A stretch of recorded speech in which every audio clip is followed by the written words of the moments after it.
Hello,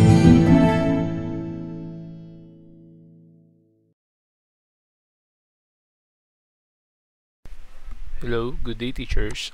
Today po, turuan ko po kayo kung paano nyo po may add ang inyong co-teacher or your co-developer po sa inyong blueprint course. So, for example po, ito ang ating blueprint course. Pasok lang po tayo dito. Then, go to people. Then, after po nun, click nyo lang po itong plus people po. Enter nyo po ang email po ni co-developer or ni co-teacher nyo po dito. For example, ayan po. Then, select nyo po ito, login ID.